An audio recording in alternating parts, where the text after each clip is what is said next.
All right, let's talk about this Bad Baby situation. She recently came out and said she was molested by her mom's ex-boyfriend and another man. But the story, it's not hitting clean.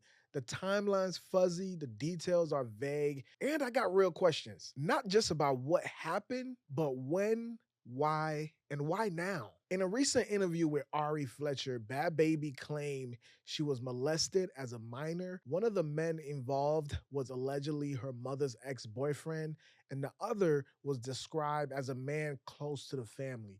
She says this trauma followed her for years, and that explains some of her behavior growing up.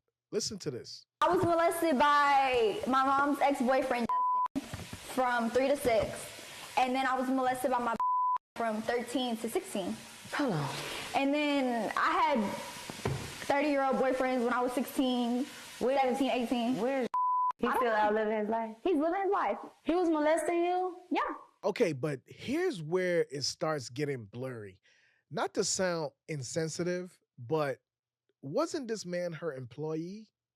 If so, why keep him around all of those years? If she had the power to cut him off, why didn't she? She's been rich, famous, and in control of her team since she was a teen. You mean to tell me you were molested and continue to employ the man afterwards? I'm all for listening to all women. I think every survivor deserves a platform to speak, but believing all women automatically, no question asked, to me, that's a setup for manipulation. I think we believe all evidence, and right now, this one's light on facts. It's just heavy on vibes. Let's keep it a buck. This man she accused, he's white.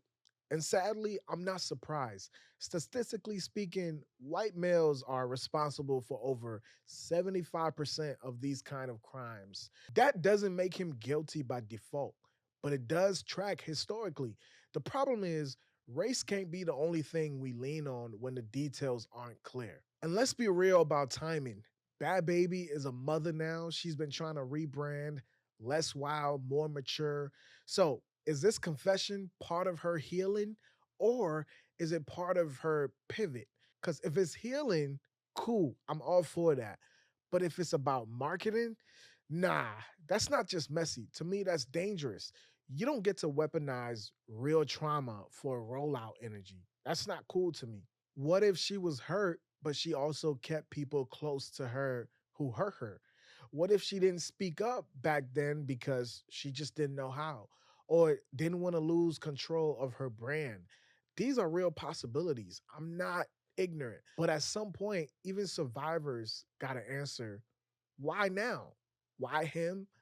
Why this way? To be clear, I'm not here to call her a liar. I'm here to say truth deserves context. If we're going to believe you, we deserve a full story, not a headline, not a moment, the full picture.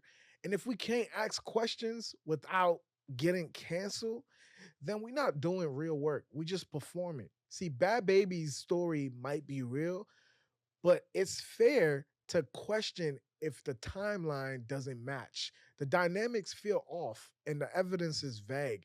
Protect survivors, of course, but don't protect silence when it turns to strategic. Ask questions, hold space, and most importantly, hold people accountable, no matter who they are. That's just my thoughts. But let me know how you feel about this situation. Leave your thoughts in the comment section below.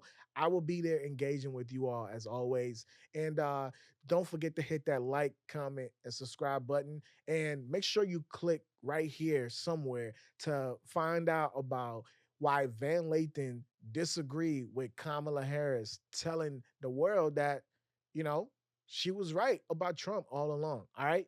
We'll see you on the next video. Peace.